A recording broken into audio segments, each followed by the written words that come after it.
is your girl Butterfly watching Fam TV. Oh, it's Peachtree and you're watching Fam TV. Hey, what's up? What's poppin'? It's your girl Shakura and you're watching Fam TV. Hi, my name is Charles Officer and you're watching Fam TV. This is Peter and Bailey and you're watching Fam TV. What's up, fam?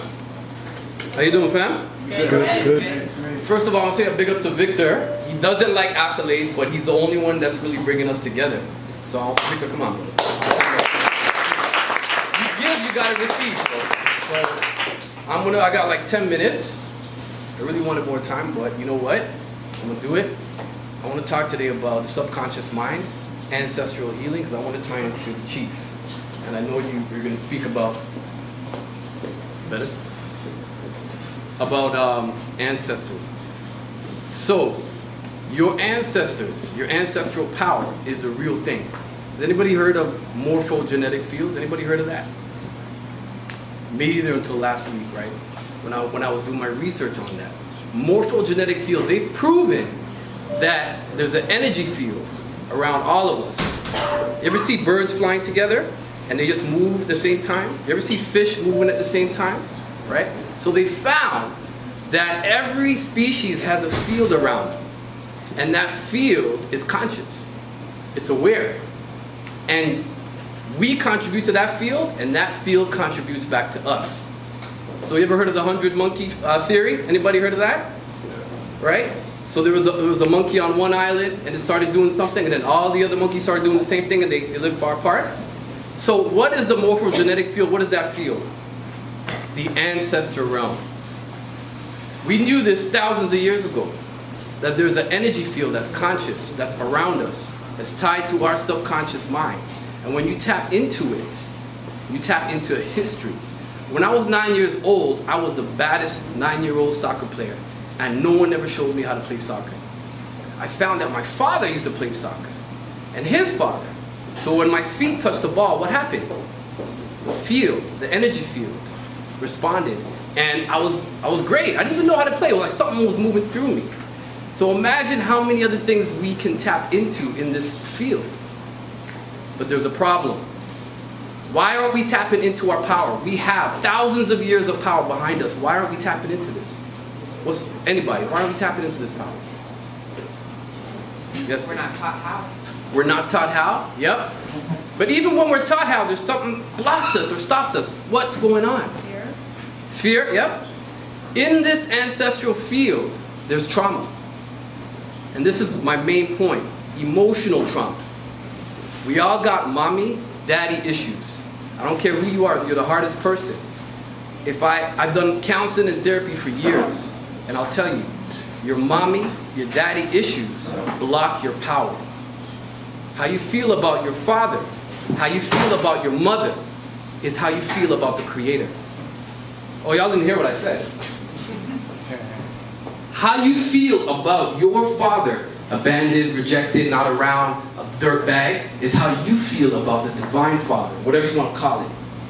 Because your archetype, your symbol of the Creator is embodied in your parents, your Divine Mother, your Divine Father. If you don't heal that relationship, you ain't doing nothing. You're fooling yourself. Because what do they say in the Bible? You can't get to the Father unless you what? Go through the sun. You don't have no Christians here, okay. Unless you go through the Son, that's all symbolic. It's telling you, you are the Divine Son. You have to become that by healing that trauma. So I'm just going to make way for Chief. I just wanted to finish with that. Couple topics. You ever see Scandal? Yep. Yeah. Empire? Yep. What goes on in there? Drama. Family drama. The same thing. You have a father, a mother who's at war, and you have the children that are at war with each other. What happens in Scandal? You have a father and the mother aren't even together. And she's setting up her dad. She represents all of you. One character represents all black people. So this morphogenetic field is speaking to us, and it's telling us you got to heal this. If you want to get right with the divine infinite power, you have to heal that relationship with your father, a relationship with your mother. Don't front, I work with black people all the time. Your relationship issues, your money issues, has to do with your relationship with your father and your mother. Please, heal it. You will discover a power. Last thing I want to say is the key to healing. When you do this healing, when you reclaim this thing, how much time I got, Vic? Like a minute or so? You good for another couple. Another couple. When you do this healing, you're gonna experience a power like you never had before. Why am I saying this? Why am I saying this? I'm saying it because your father figure, your divine, that archetype is linked to your power, your abundance, your worthiness. You don't feel you're good enough. If you feel you're unworthy of abundance, you're unworthy of love, you're gonna push that shit, you're gonna push it away. Wonder why your relationships aren't working. Wonder why your money's not working. Because that blueprint in the subconscious mind is saying, you know what? I'm unworthy. Because my dad didn't want me. So I'm not worthy of love. Not worthy of respect. That's in the subconscious mind of black people, and it's talking to us. And that divine father energy has returned. Last year, what was the fashion statement? Beards, right? They called it what? The Hebrew beard, right? That was last year. Or I shaved mine off, so it's for me. No, but for real, the last thing I'm going to say, I know I'm layering a lot of concepts, but I know it's speaking to you on a level. The beard energy, that beard, that father figure is an archetype. It's an energy in the field, and it's speaking to us. Reclaim your father. Reclaim your mother. Heal the energies that happen in your family, and you will open up to power. Thank you. Information, and she bought me 14 keys, and I read the entire book the same night. And sometimes, like, she'd be in the kitchen cooking or doing, and I'm hearing your voice, and I'm like, the brother has a very alpha quality about him. And I seen her picture, I was like, yo, this brother looks like my uncle. So so I started to, get into classes, and brother, I'm just so inspired to have you here, to build the family, and to edify us, and I'm just honored, my good brother, man. So no further ado, our brother, Chief Yuya. Thank you, Chief.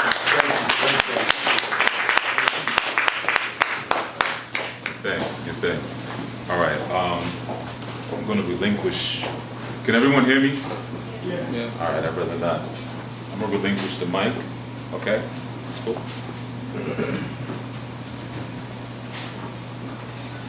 All right, everyone. Of course, welcome, and thank you so very much. Thank you, everyone, for carving out this time to share with us all, right?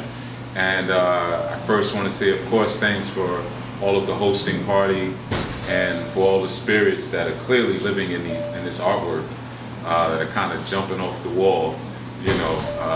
We'll be kind to you, be kind to us.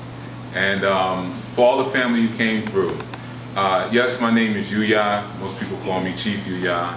And normally when I do any type of sharing, I don't really begin with too much introduction about myself, because nowadays you can pretty much get most of that stuff digitally. If you go online, a lot of times while I'm talking, someone's on their phone Googling me, or fact checking, so I really don't even get into, this is how I got started.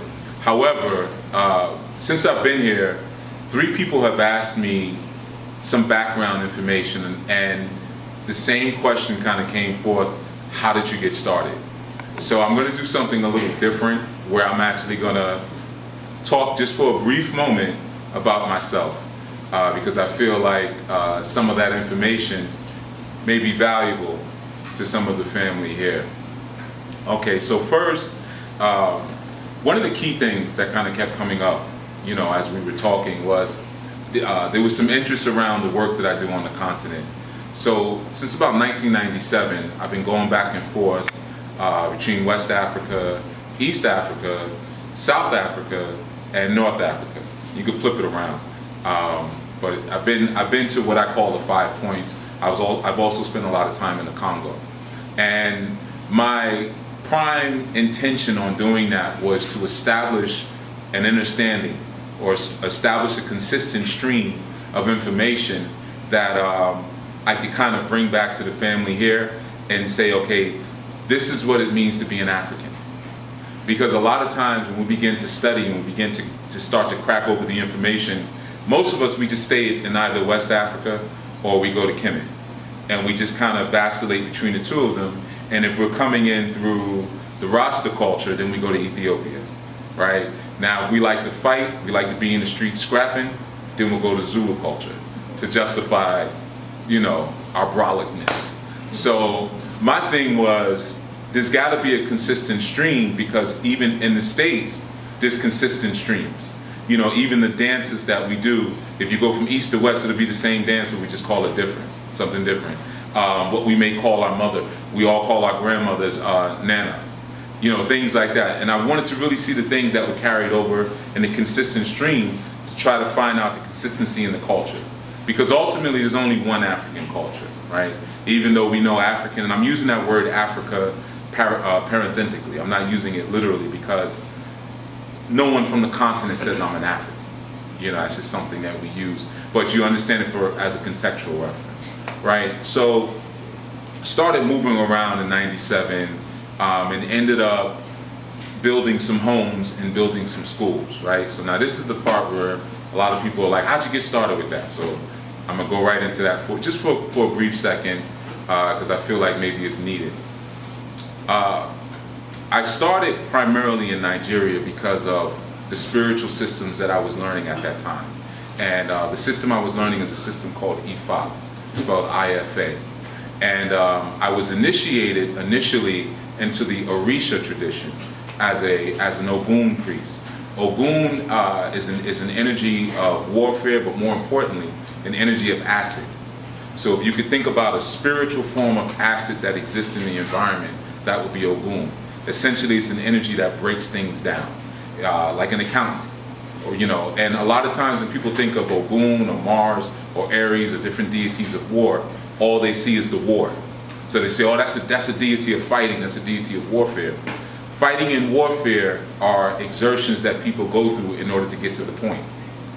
You know, so I believe I'm right, I believe I'm right. Well, we're gonna fight, and whoever comes out on top, we're gonna break it down to what it really is. So it's still a form of analyzing, it's still a form of acidic nature, right? So my desire when I went was I wanted to be initiated to a deity by the name of Oshun, right? And Oshun is an archetype of congregation. In many senses, we look at Oshun and we say, oh, she's love, and she's beauty, and she's grace, and she's all those things. But really, when you look in the pantheon of archetypes, they all are that, all right? So her specialty is congregation by the use of charm. So congregation, she brings things together. She's what we call dark matter. She's that substance that's got everything stuck together, and we can't figure out why it stays together, because primarily the universe is made of empty space. So what's holding these things together? In some places they call that love. Back home they call it Oshu, or they call it Heteru, or they call it Shola, or they call it Mami Wata. You know, there's so many different names for dark matter, the things that bind things together. Sometimes we even call it lust, right? Lust just means to shine. So that shining or that luster that makes things brilliant pulls things together, right? So my desire was for Oshun because up until that point, my life had been filled with a lot of fighting, a lot of warfare, just a lot of struggle. The things that I received through blood. I received through a lot of tears, a lot of lonely nights, and all of this hardcore turning me into a general, and I didn't want that. I wanted to be the fun guy. I wanted to come into the room and, oh, Yuya's here, let's party, let's drink some wine. So I went to different regions. As soon as I showed up, I said, okay, I want to get initiated, I want to learn. First reading that came up was the strongest Ogun reading that one could receive. So I said, all right, I want a second opinion. Went to another region, got the same exact Ogun reading. Went to a third region. Now, when I say region, we're not talking about going around a corner. We're talking like 8-hour bus rides. Ogun again. So I couldn't escape. You are a child of this maniac. that we call Ogun. You're not gonna escape it. I know you wanna be the smooth lover. That's not your path. You're just gonna scare people trying to act like something you're not. So I didn't get that, right? So that began my, just my association with the continent, coming to learn. And through the course of time, I actually ended up living in Nigeria for a stretch of time because I wanted it and I wanted it right. So I didn't want to go and just get initiated and then come back and rock the beads and have everyone call me Baba. I wanted to go there and learn why we use certain things. Why is water used all the time? Because I could just turn on a faucet and get water. It's not, why do I gotta use that for a libation? It's really not that special. In fact, most water I don't even want to put on my body or my mouth. So being there, and you understand, once you start having to go fetch water, once you understand that science, once you understand that, no, we don't fry food all the time, we primarily make soup all the time. You know, and you understand how precious water is. Or when you have children who are drinking out of the lagoon and out of the lakes and now they have worms because they're drinking water that's been tainted. Or they have water barrels, but the birds are coming and sitting in the water barrels, but they drink right out of it. So you start to see the value of clean water, of good water. Why we're always saying Omi Tutu, Omi Tutu, Tutu, Tutu. Tutu means to refresh. Omi means water. Okay? So why we're always saying that, why it's so precious, why it's so important. I wouldn't have understood that just being a brother coming back and forth from New York to Nigeria, kicking it in a hotel, and not really being among the people and getting beyond the novelty of an American is in the village, getting past all that.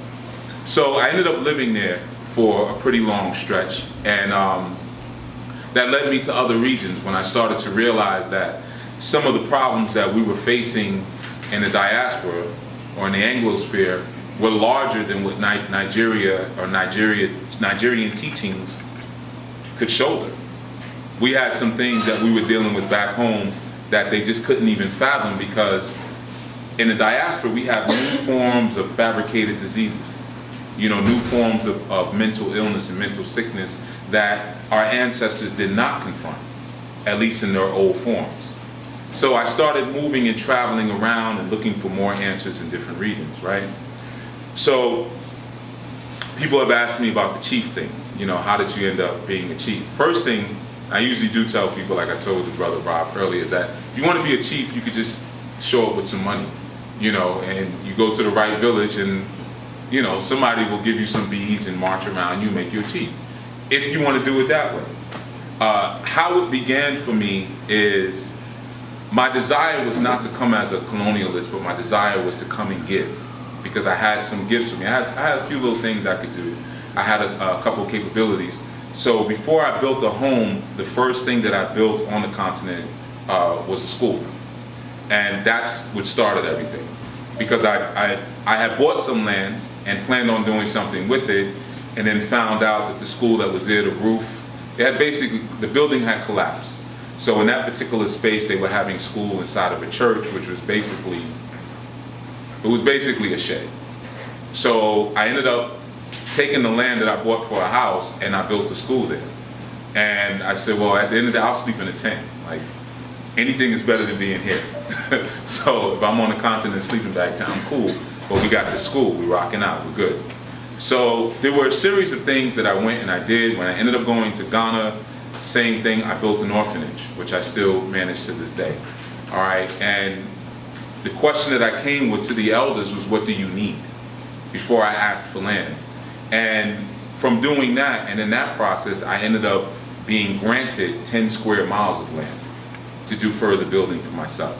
Okay, and granted, it was given for free because of all the work that I did in that particular village.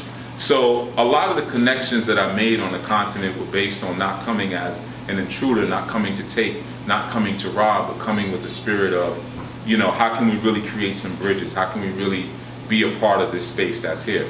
Now, the chief thing in Nigeria, I'm what's called a Balogun. And a Balogun is, anyone ever heard that term? Man. That's sad. That's why I'm here. Balogun means a war chief. A Okay, so Balogun is war chief. And I ended up receiving that chieftaincy because there was an incident that occurred that required a degree of tact. And I decided to move without tact. And coming with my diasporic viciousness, I live in the New York area, so coming with that New York nastiness and that New York viciousness, I had the mindset to move beyond the regalia, to move beyond the meetings, and just go and do what needed to be done.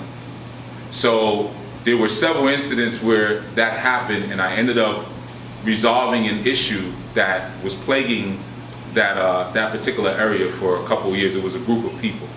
So I went on a couple of missions, handled it, and as a result, with that, along with my initiations into Ifa, it was you're functioning as a sheriff in this area at this point. So we're gonna make that position official because you're already behaving as a Balogun, even though the stool was not given to you through blood. Now what happened was, why it was confirmed, we use things that we call cauldrons or pots in our tradition. And there was a pot that was given to me when I received my Ogun. And this particular pot is old beyond years, like it's super old. And it was a pot that was kept in this particular region in Nigeria that was not supposed to be given. It was kind of like a prophecy thing. There's a certain person that this pot was supposed to be given to, and until that person arrived, it was only going to be used for the community's protection. And when I came, it was found out that I was actually that person, which allowed me to then go on and start a new lineage. Now, the importance of lineage there, you know, when you hear me say that name, lineage, a lot of times one of the challenges that we have is tracing lineage. You know, where do my people come from? Where did we begin? You know, is it West Side? Is it East Side? Is it Central? This, that, and the third. But when you receive certain signs, certain symbols, certain learnings that are given to the elders, certain people come, and it's a very rare thing where they are the beginning of a new lineage. They're the beginning of a new line. So I happen to be that, the beginning of a new line. So the chieftaincy was given to me, the pot of lineage was given to me, which allowed me then to go on or to go out and now bring people under that lineage. What I decided to do was to, as opposed to have godchildren and really disciples, I decided to go and teach people and have students. Okay, so that chieftaincy is still maintained in Nigeria as the war chief. Ghana, something similar happened, and I was appointed as the Asafohim. The Asafo, anybody ever heard the word Asafo?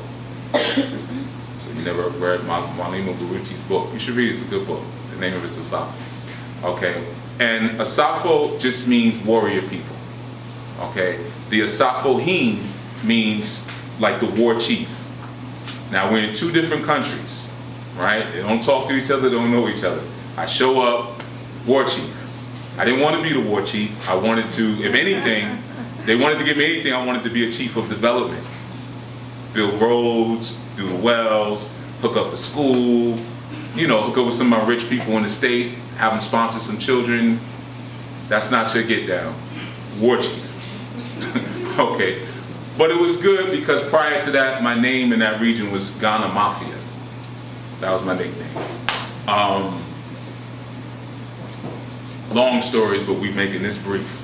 All right, so that's where the chieftaincies came from. So I actually hold two stools, one in Nigeria and one in Ghana. But essentially they were given to me because of what I gave and what I gave authentically. And even though I may have wanted to be something else or do something else, the energies, like the brother said earlier, the energies ride you, they're just on you. And when you're in a place where there's more purity and your aura is more clear, you can't duck and dive. You know, I can't come there and say, yeah, you know, try to be smooth. I want to be an Oshun priest, because, you know, back home, I'm known as that. You know, everybody knows me. I mean, if you were there, you'd be able to ask. They know me for being real loving, you know. And it's, come on, man, stop lying. Like, you didn't get them scratched up knuckles from loving, all right? War chief, you know, and I see the gun on your head. So, you know, so that's how that came about. Now I share that information again because, and normally I don't, you know, I share, for those who listen to my podcast and stuff, I share little bits and pieces because when I'm speaking typically in such a large venue, I don't like to give too much of the story, you know, so if you're listening enough and for long enough, you could piece a lot together, but I typically like to keep things pretty much misdirected most of the time when I'm speaking publicly. But that's how I actually came into the chieftaincy. It was literally through blood, and not family blood, and not my blood.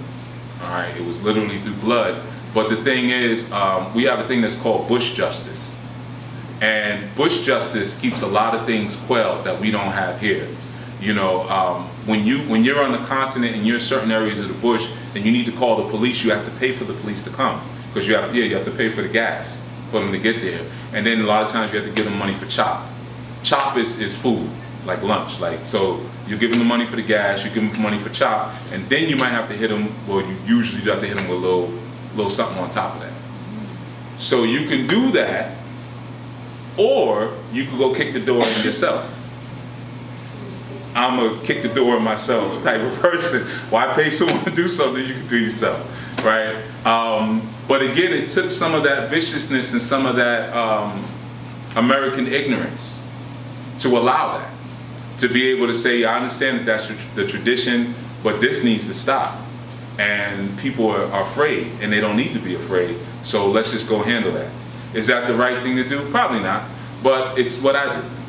Okay, so, and that's what we're going to talk about a little bit, all right? So I wanted to enter into that.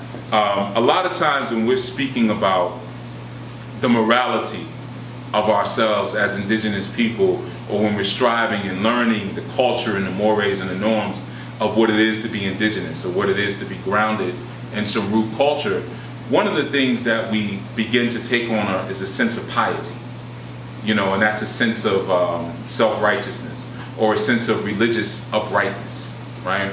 Without really understanding that when you start to delve into the higher realms and you start to delve with higher energies, they don't even function from that perspective.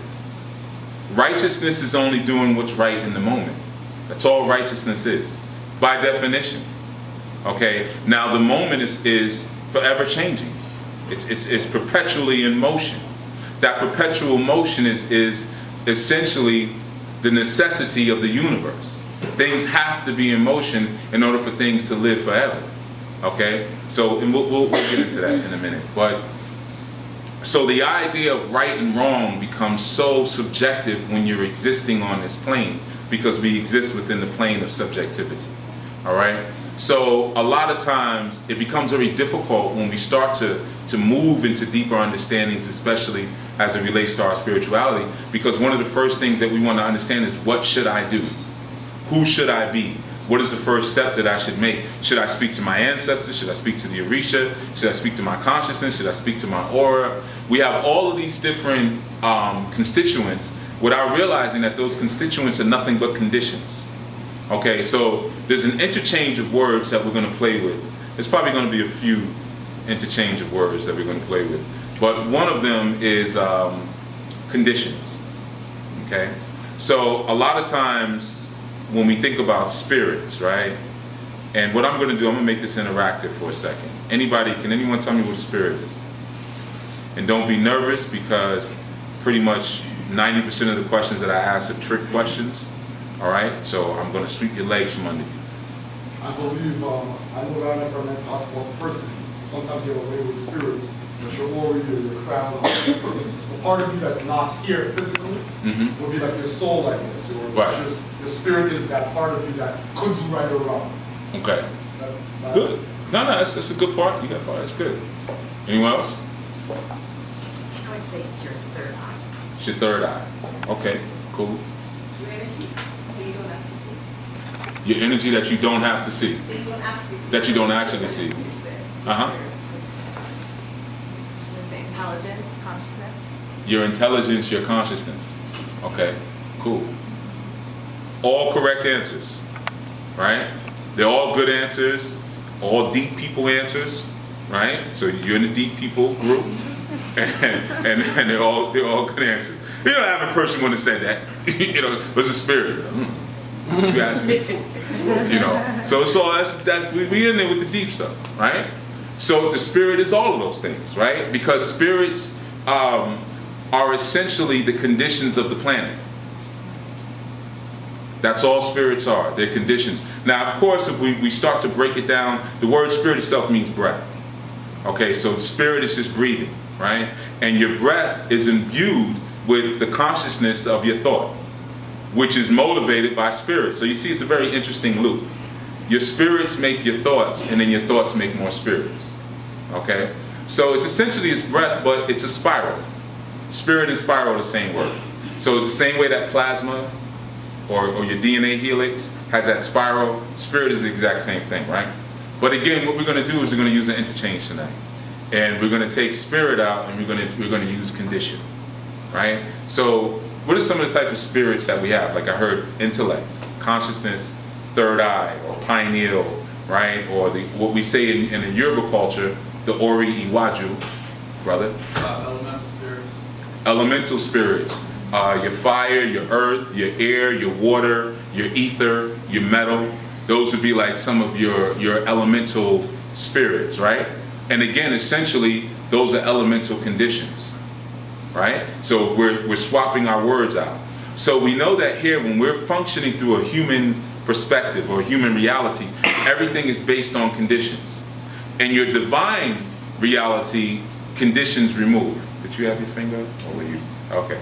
And your divine reality, everything is removed. All right, so now we're dealing with unconditional. Where you hear people say unconditional love, right? You've heard that before, right? Okay, what is the word they usually use for that? Agape, right? You guys have heard agape, right? Okay, which is of course the Greek word for pedophilia, right? You knew that, right? We don't have to get into that one. Okay, agape love, which in Grecian, you know that? Okay, gotcha. Conditions, right? So we have a condition here. Sometimes we call it culture. There's a culture there, right? So what would you say, anyone here, what is the highest form of love that you say that one could experience? The love a mother has for her child. Mother has for a child. I know your hand didn't go up, but it kind of went up, so you're in there now. I was actually going to say parent to child. But for yourself, yeah. Okay, Self-love. love you have for yourself. Self-love. Yeah. Sis. Yeah. So you say, yeah, but what is okay, unconditional love would be the highest one. We'll take it. I Sis. want to say understanding, the highest form of love is like love for all living beings and understanding that it's part of you. Okay. Like pantheism. Sacrifice. Sacrifice. Okay, cool. Now, yeah, brother. Love of service, like serving others. Okay, cool. Like unconditional service. All right. All of those answers are based on a culture, right? I may have a love. Matter of fact, it's a sister. Looks like her. It was you. Gave me the food. Looks just like her. No, it's just a kid. She's not here. Okay. She'll be here tomorrow. It's like a sister in the back. Lentil loaf. I was loving the lentil loaf. Like, yesterday, that was the most thing I loved. You know what I'm saying? I spoke to family on the phone like, yeah, I'm good, yeah, landed, everything's cool, here's peace, everything, yeah. But this lentil loaf, yeah, I'll catch y'all later. You know, that was my highest love that I experienced yesterday. Y'all laughing because you think I'm joking. No, I'm serious, all right? So, it's conditional. Right? What we perceive as love is conditional, what we perceive as the highest love. So again, like brother said, you didn't know that in Grecian culture, that form of love was considered the highest form of love. Now how do we know that? We just have to look at their mythology. We look at Ganymede, right?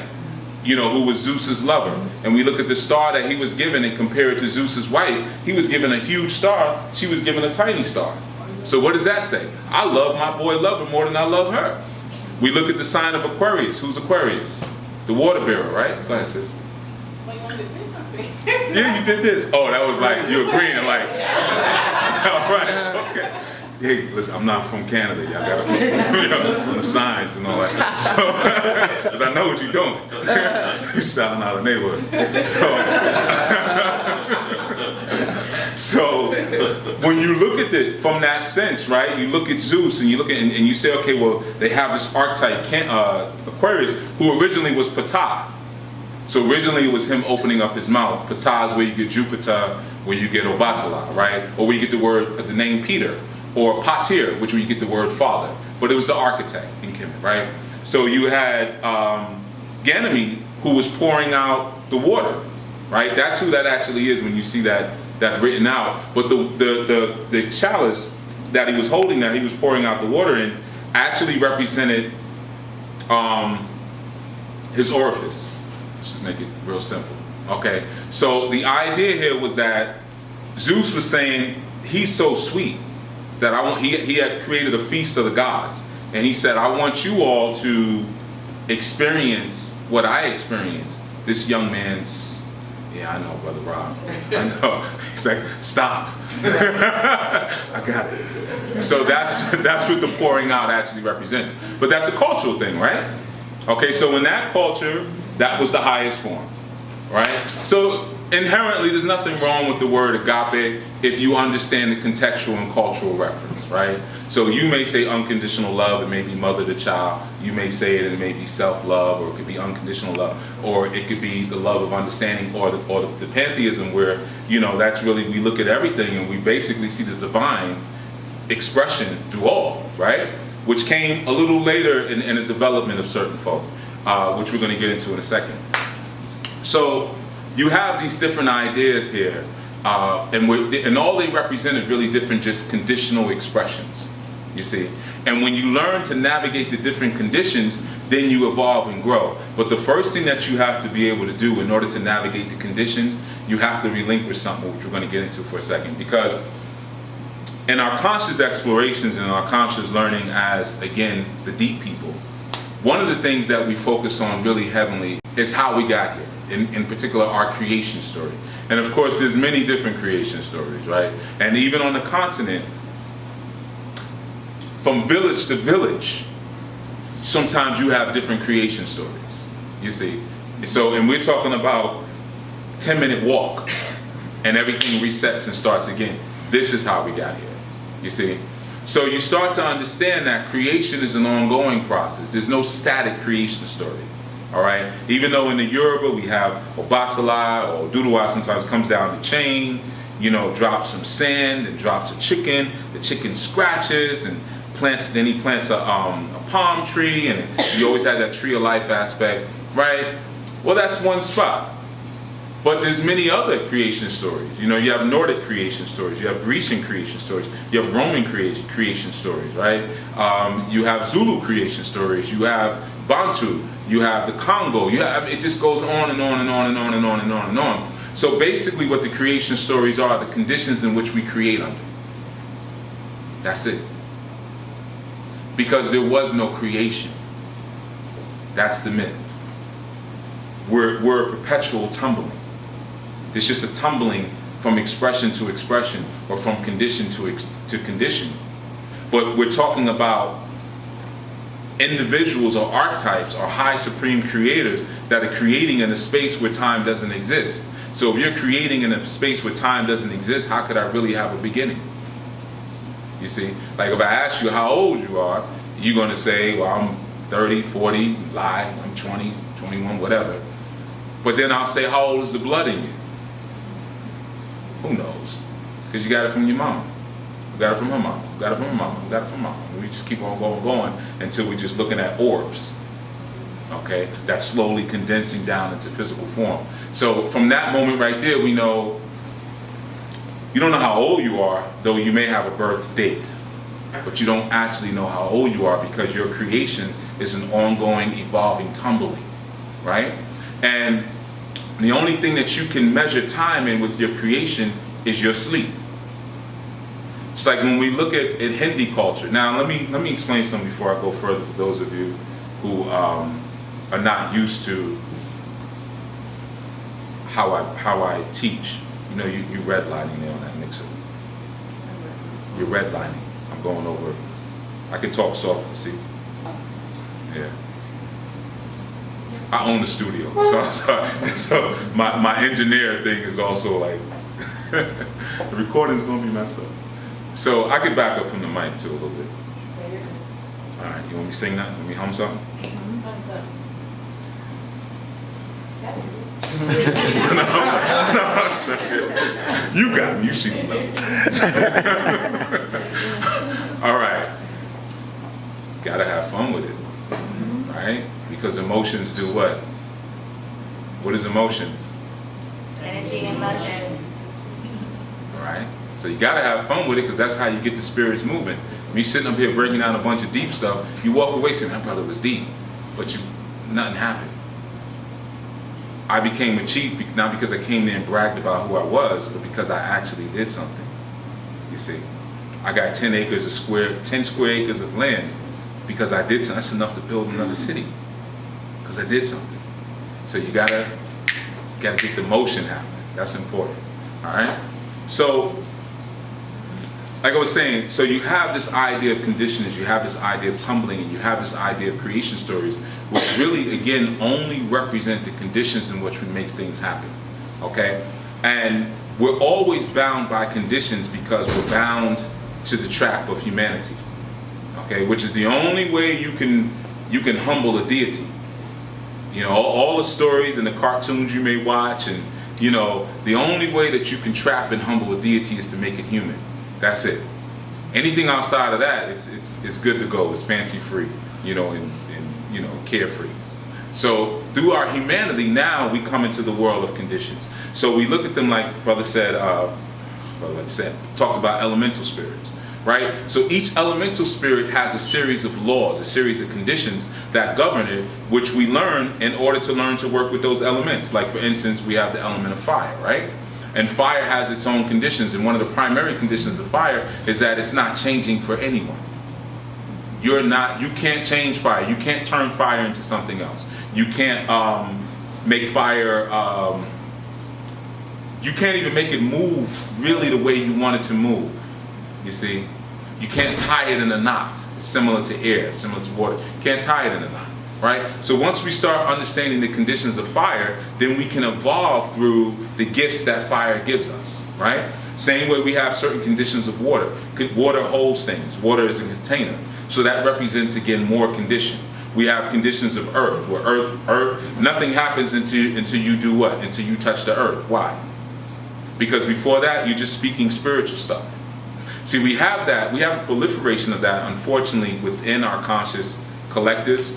We talk a lot, a whole lot. That's why you see as I'm talking, I'm also asking questions because I'm not interested in standing up here being a talking head.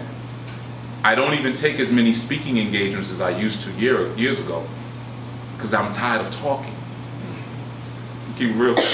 I'm tired of talking, okay? And ultimately, this is actually not my job. I'm playing the woman's role right now. All right. Sort of shocking. Yeah, this is the woman's role. You know, anybody have children? Okay, you got like 5 people. Y'all better get to it, right? So one of the things with children is that, and men, you can attest to this. Up until a certain age, they really don't care anything about you. Now I know that sounds harsh, but it is what it is. Yeah, you know, it's all about mommy. And even in terms of the interaction, I mean, I have youth, and I remember at young ages trying to teach them things. This is your mouth, this is your nose, and it's just, you know, pushing my face away. That bad, like, no, pass me to mommy, let me get some of that milk, right? So you start to recognize after a while that she gives the nourishment, she gives the instruction. Right? So I'm playing the woman's role right now. This is not really what I'm supposed to be doing. I'm supposed to be out there handling other kind of missions that increase my chieftaincy. Because that's what I was built for. You see? It was all the time clapping. So the thing is, when you're in a war, or when you're fighting a spiritual revolution, you do what you gotta do. You know, sometimes you might have to bend your role a little bit. You know, sometimes you have to do things you don't feel like doing. Sometimes you have to talk when that person doesn't like talking that much, because you do what needs to be done, not what you feel like doing, because it's not navigated and pushed through your feelings, okay? Which is different than your emotions, okay? Because right now I'm giving you emotion, but I'm not giving you feeling, okay? So you start to understand that after a while, and again, going back to our conditions of creation, if we look at, for instance, the Yoruba story or even the Kemetic story, we begin to see that many elements exist. We talk about elemental conditions. Even if we look at our biblical stories, right? We always seem to have that element of water and that element of air in the very beginning, right? And air and water, they have different conditions when they combine with each other. And typically it's the condition of agitation. Water's by itself, it's chilling, it's fine, doesn't need anything. Air comes along, disrupts everything, gets it moving, right? She's at her locker, she just wants to go to class, right? She's got a little skirt on, she's looking cute, and here you come leaning against the locker, kicking all of your willy bobo, right? Agitating her. But the more you agitate her, the more she changes. And then after a while, she's like, the bell's getting ready to ring, he's not at my locker, where's he at? He normally comes here every day. You know, she's changed now. Kashif said, love changes. You know, so she begins to become a different thing through the agitation. So you start to see how creation and how things evolve is through the combining of conditions. You know, and agitation is just one of them. So I don't want you to think it's all agitation. But that water element is always your combiner. We talked about Oshun earlier, right? And has anyone here ever heard of Oshun? Okay, I heard it, absolutely. That was, okay. All right, lustful. You're all very lustful. That's the problem in Canada, there's too much lust. All right? Because let me call some other deities. Anybody ever heard of Olusa? See? Olusa rules over the swamps. Y'all ain't interested in that though, right? We're gonna talk about Oshun some more, right? That's what you want, right? Yeah. Maybe a little Shango in there? You want some Shango and Oshun? There we go. Yeah. You're all very lustful. So what I was saying before y'all started talking about all other stuff. No, but you know, so you have that combiner element, which is one of the key aspects of alchemy, the ability to combine something. We usually begin that with water, right? But as we were speaking about the different elements, like I said, with earth, we have this aspect or this process of touching the ground, right? Because until something touches the ground, you ain't saying nothing, right? So in our tradition, in our Yoruba tradition, we have this ceremony that we call the Esentaye, okay? Esentaye. Ese, E-S-E means foot or leg, okay? Aye means the earth's crust. Now, Earth's crust is different than Onile, O-N-I-L-E, which means the entire Earth. Okay? So the moment, the Esentaye is basically the naming ceremony for the child. It's welcoming to the Earth. And there's certain things, as I'm a Babalawo. Babalawo is a form of a priest, right? And basically some of the ceremonies that we do to bring that child through, we bring them down to the earth in a certain way, which confirms their divine nia, or their divine purpose. Now what that does is, it just saves everybody a lot of time and headache, you see. So when the child comes down and you say, okay, this child is born out of this condition, out of this family. So let's say, because you want to talk about Shango, because you like all that electric down in the sacral chakra. So we say the child is born from Shango. So we're not going to waste the child's time with doing duties that may be assigned to maybe a road keeper like Eshui Legba, right? Who's dealing with the road, or who's dealing with the holding of power, because the Shango doesn't have any power. It has none. Now, well, how do I get my child to have some power? Well, you got to have an Oya. Oya has the power, but she's wild. She's wild. She's a little nasty too, the way she talks. You know, she got a fresh mouth. You know, and she usually is into some form of martial arts. So let me warn you now. So make sure your boy understands game. He has strategy. He knows how to approach her in a certain way where he can get to that soft underbelly. You know, he can't hard rock her like Ogun would and just grab her, come on, because she's gonna hurt him. She's gonna turn into the whirlwind, and he's gonna be all scratched up, all right? Because that's Tina Turner and Ike. Okay? Tina Turner, right? Okay? And Ike ain't nothing but Shango. But cocaine, you know the rest. Okay, your children in here. Oh, okay. So, you know, sometimes you can change the conditions a little bit. You know, you come down with a certain thing and you can distort it a little bit, you know. So when you practice or when you go through that process of the Esentaye, or through the birthing ceremony, what you allow your child to do, or what you allow yourself to do, because some adults go through it, because most of us did not have that. We wasted a lot of time. We went through life thinking that we were supposed to do one thing, then we got a certain age and realized I do not like my life. Nothing that I'm doing really do I identify with, nor do I feel like I'm moving anywhere closer to my divine purpose. And then we find somebody like me and says, oh, you were supposed to be over there. I knew it. I had dreams about this. Yeah, you should have listened to them dreams, Jack. Now you got to write this letter of resignation and figure out how to start your own business. Now we got to start all over again, you see? So you end up saving a lot of time when you learn to bring your child in under certain cultural conditions or cultural, spiritual understandings, right? That's just a small example of what we're talking about. Now, and essentially, the reason why these things become so critically important, again, is because we're in the place of condition. And we're in the place of subjectivity. Subjectivity meaning what? Okay, I like this, I don't like that. Okay, I'm an African. I'm an Ikibilanian. I'm an original. I'm a Kemite. I'm an Akan. I'm Zulu. You know, I'm Rasta. All just conditions, and ultimately all just traps.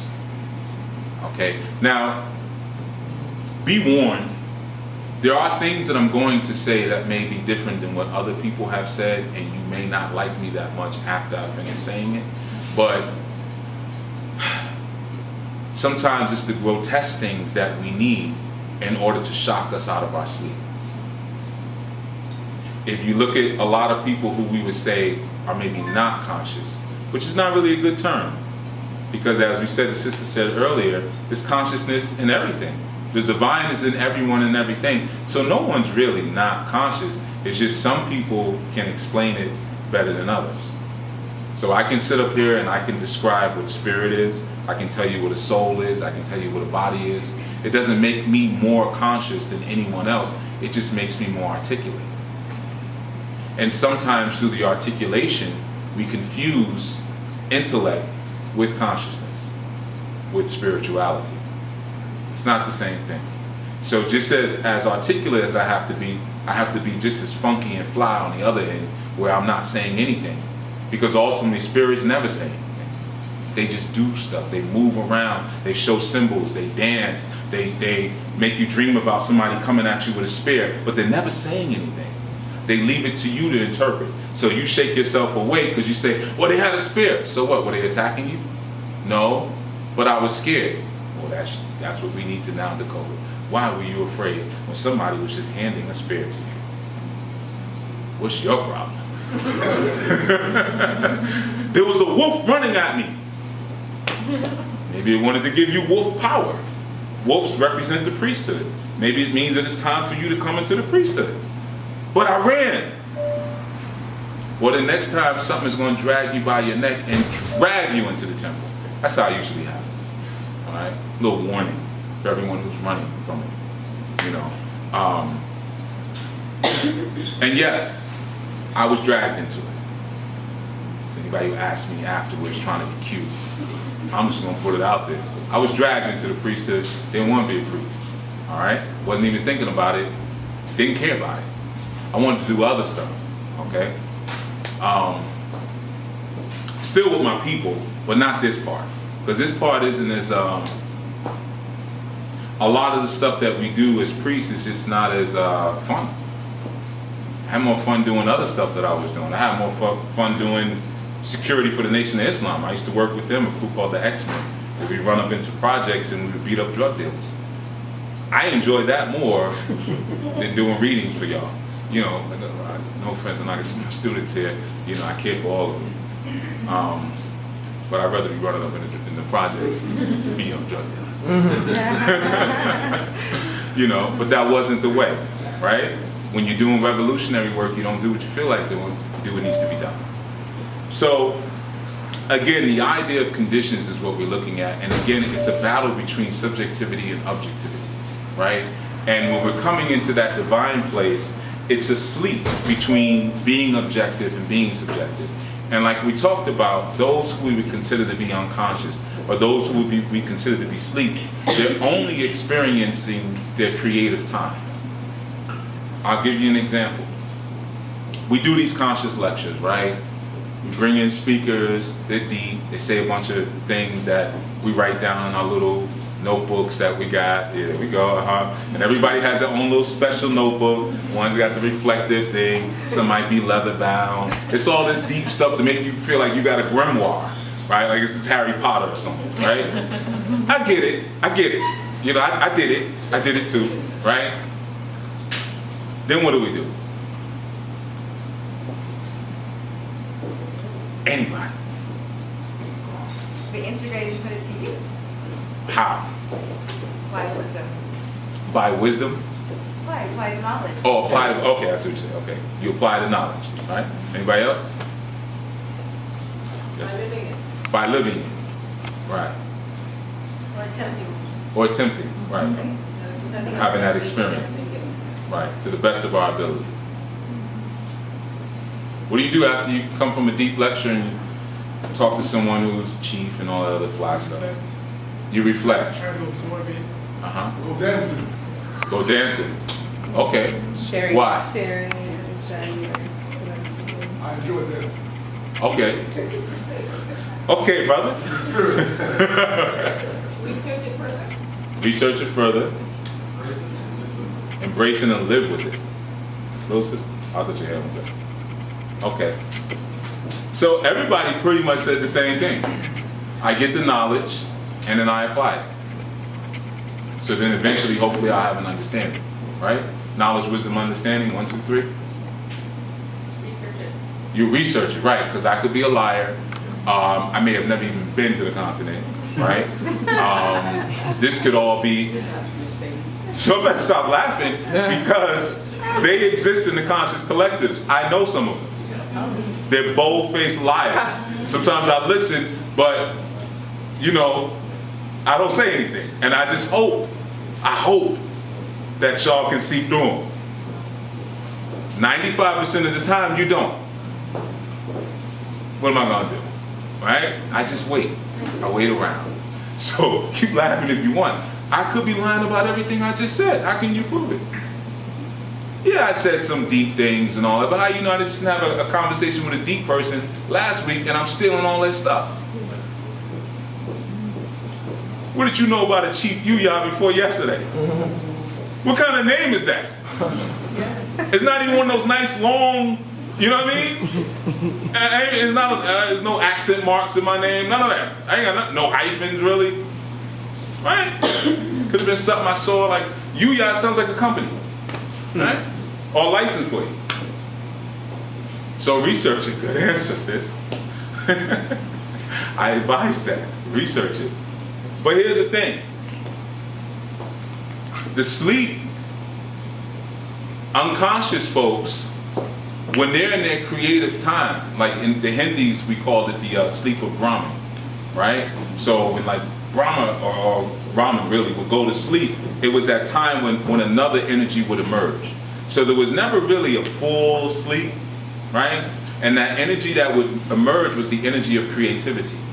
You see? So the truth is, what do? We go to lectures, we listen to stuff, it's real deep, we try to apply it to our lives. Look at the ages of the people in the room. Where's all the young people? How old are you? 23. Yeah. Oh. Where's the young people? I mean, you go to your high school, some of the teachers ain't there no more. Yeah, you're right. Yo. I mean, where they at? You have to be here. You ain't had no choice. You ain't gonna get me with that. I ain't one of them type of like, yeah, baby, that's so nice. The young people out. I'm not one of them. You have to come. All right. So we're glad you're here, though, sweetheart. We are. But you ain't had no choice. See, it's the unconscious people outside right now that are coming up with new creative ways to bring this information to the light once they wake up. When you're awake, you're not creating because your path of creating has already been set for you. That's why you're here. Like before you have a child, I'll give you an example. You have infinite possibilities. Oh, it could be a boy, it could be a girl. It could be some new thing that we haven't seen yet, you know, but it could be anything. You have infinite possibilities, but the moment you make contact and the water is truly agitated, now your infinite possibilities are done and you're just waiting and hoping everything turns out all right. But now one path of creation has been laid in front of you. No more choices, you see? But when you're asleep, when you're in the dark, which is really that feminine space, which is the crazy space. Feminine space is crazy space. It's chaotic, it's crazy. There's no order. Yeah, you know it, right? Say it out loud. Don't just laugh, like say yes. You know what I'm saying? Try to leave me out. I know what I'm talking about. Crazy. Straight bonkers. Right? That's the feminine space, but in that feminine space of craziness, which I like to call jazz, right? Which is an African word. It means to have fun. And that crazy space of jazz is where all the creativity happens. So now when something comes to light now, it has a new way to apply and to live. See, we're trying to apply and live what we're learning because we only know one way to do it. It's the folks out there who are doing all the crazy stuff because they're asleep that will teach us new ways to bring this to the masses and bring new groups in before it ages out. You see? So again, you have the interplay between objectivity and subjectivity. Those of us who are in the way, and when I say in the way, in this truth, we've already locked ourselves into forms of subjectivity. If I were to say tomorrow or right now, let's go do something that we would consider debaucherous or something that we would consider unrighteous, most of you publicly would say no. I mean, you might tell me afterwards, like, yeah, because I'm really kind of foul, but I didn't want anybody to know that. So let's go there. Let's go to the abyss. You know, some of you might do that, but most of you would say no because now that I am this, now that I'm living this way, there's a certain way that I have to present myself. You've locked yourself in. And we are the light holders. And it is those who are asleep who are coming up with new ways on the subconscious level to evolve whatever it is that we're doing. Because we're not going to evolve it. That's why there's no young people here. I know that's a rough commentary. And you may even feel like, that's not true because, again, I'm 23, right? Yeah. You know? But how many 23-year-olds do we have in? 23 and younger. Not the people who was forced to be here. All right, you don't count. See what I mean? So one of the important things that we have to extract and extrapolate from the people who stand in front of us and speak is life. How do we continue to inject life into the movements that we're a part of? How do we continue to tumble this thing and to evolve it to where it needs to be? You see, a lot of times when I'm doing work, especially with young people, sometimes I have some of the elders or, you know, and when I say elders, I'm saying diasporic elders, because in the diaspora, you're really an elder like at 35. Because, yeah. Well, it's because of the onslaught of crazy. If you can maintain your consciousness and your wherewithal up into 30, 35, you're like a ninja. Basically. I call it the elite. You know, that to me, that's the elite. When I see those elders and, you know, they come into lectures, yeah, you know, young man, you doing, you know, old women, you're elite. No. Like, that's the elite force. You know, so if you're able to maintain your sense up until that point with all that we're bombarded with. You know, the squareness of this room, right? The square windows. We looking out to the world through squares, but we looked out to the world through something that was more shaped like this, right? What in nature is shaped like that? It's not even the strongest shape, so why use that? Keep you crazy. It's real easy. It ain't too complicated, right? Keep you crazy. Keep them going through squares. As long as you go through those squares, you align your molecules to the square. So when somebody says, you gotta think out the box, I didn't know there was a box. There isn't a box. You made the box and now you tell me I gotta think out of it. So now you've already created the counter condition. So you've made the counter condition real when the truth it was never there anyway. Because of that silly little phrase, think outside the box, right? So when we start to experience some of the information or interact with people who are like me and who are teaching things like me, one of the things that, again, we want to extract from the experience is, what do we do next? How do we take this to the next space? It's cool to have the notes and to go home and then to be deep around everybody you know and go in the barbershop and say boom, boom, boom, boom, boom, or be able to sit around your family when they're eating something, say, you know why you shouldn't really be eating that? Because da-da-da-da-da-da. That's cool. That's cool. But if you want it to live, you're going to have to be willing to introduce some chaos to it.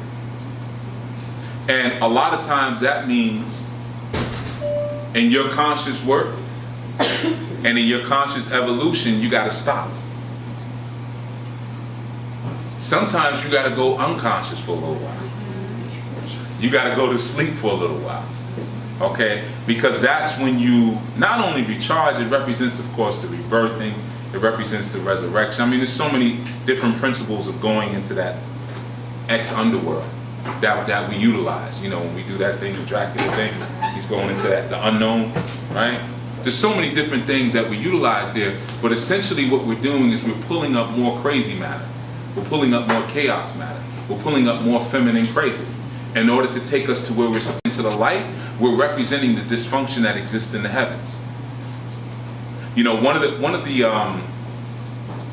the malformed ideas that we often have is that once something becomes unseen, it becomes all-knowing, right? So sometimes we'll have an issue and we'll say, I'm going to go to my ancestors with this one, right? Anybody ever did that? Talk to the ancestors about the problems? Okay. Why? Because that particular ancestor may have had direct experience with that particular thing I have a question about. Right. You know, you're just assuming based on their history that they might have a perspective, not their history, but where they are, they might have a perspective on life that they can share, like, oh, I'm no longer in the earth experience, now I can see things a little bit differently and I can share a perspective. Good, good. Anyone ever got bad advice from their ancestors? Honest person. Because I was what you were saying initially. Initially, I thought all ancestors were enlightened ancestors, so I had to learn that that's not the case. You ever got bad advice from an enlightened ancestor? I'll say the answer is yes, though I can't think specifically. Mm-hmm. But again, it was me that was saying this is an enlightened ancestor. And so again, like you were saying at the beginning of the lecture, it's subjective. Right. You know, so. Good, good. Yes, sir. Sorry, I don't think you could get bad advice from an ancestor. I think if the advice you get doesn't agree with your objective, it may be some time before the objective is known to you.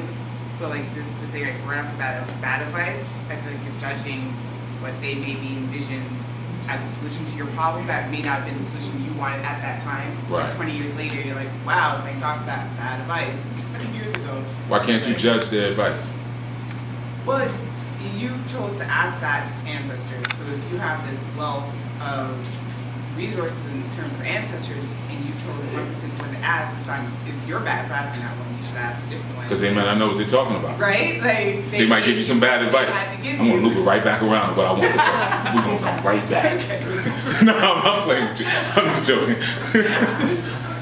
I agree with that. I think you know, sometimes maybe you don't know that you were getting the advice at that time, so we asked for it, and then we were kind of maybe not accepting it at that time.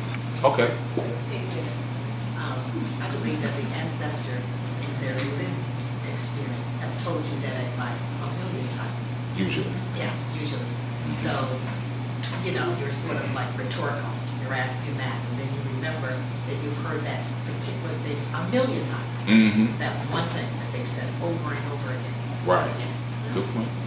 Yeah, I think that when people deal with Guru and the ancestors, sometimes it's similar to divination. You kind of want to trick the cards. Sure. So, for instance, my grandfather, God rest his soul, great man, he had addiction to alcohol. He had a nice family, he did well for himself, but that was one of his vices. So I wouldn't come to him, or let's say I come to him for something and say, you know what, get some rum. Right. So, to me, that's some bad advice. You know what I mean? Because that may not aid me, but you never know. Stay out of that. Yeah. I don't drink. You're going to be dividing up the house. So, I'm going to just you. He said that. I didn't say that. Okay. So what we find here, where are the ancestors? Where? What's here? I know the brother, your cousin might have it. Go ahead. They're right here, right now. Where's here? Here as in us. Okay, so you're saying that we are the ancestors? Yep. Oh, okay. Everybody agrees with that one? Yes or no? But you said it earlier. You said that, you know, it's in your DNA, right? So you said that hundreds, we don't know how far back we go, but it's in our DNA. So the ancestors live within who we are because they're a part of who we are. So why do we ask them questions if they are a part of who we are? Why don't we just ask ourselves? Because we're still seeking guidance and knowledge. Why can't we ask ourselves though? But we are asking ourselves technically. Right? But we're asking for guidance from that higher. Okay. I feel. Well, it's heating up. When we ask ourselves, there's a space before we actually answer ourselves. There's a silence. And in that silence is when life itself actually gives you the reasoning. You must be prepared and you must be present enough to receive it. If you're not, then it's going to pass you by and it's going to circle around in a different way. And it's going to keep doing that until you actually stand straight, head to head with it. So when people say, oh, talking to yourself, yes, I am talking to myself, the self that is. Right? And the self that is in the spirit is all of our ancestors because they all can be in the flesh at this time. All right, everybody? For the most part, those decent. All right? Everybody is cool with that?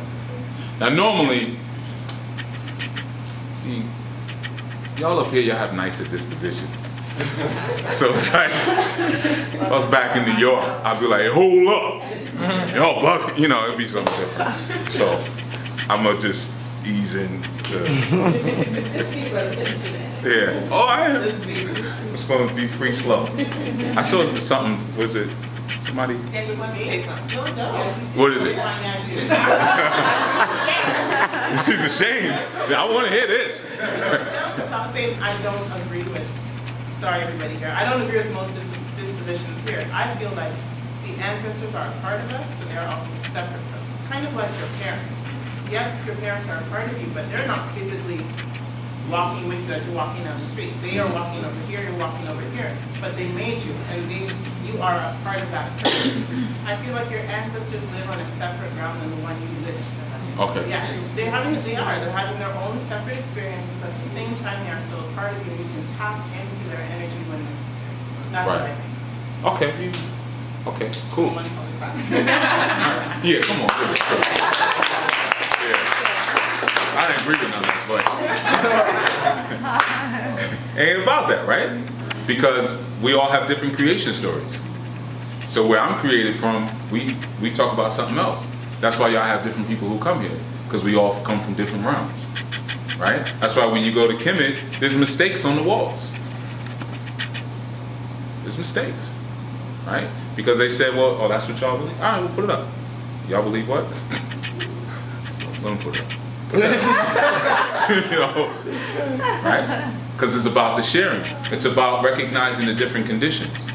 And the more you can get into the value of the conditions, you get away from your own creative chronology. See, we get stuck a lot of times in the creative story. You know, how do we get here? Where do we come from? How do we get here? You're here. Deal with this while you're here. You'll get that later. Why you always want to look where you came from? Look at where you're going. You see? It's this thing. Y'all know the saying, "Kofa bird." I ain't gonna do it because I'm not gonna trip in front of everybody. Then you really remember. Right? So, you know, but we're looking backwards, going forward, but we're going forward, right?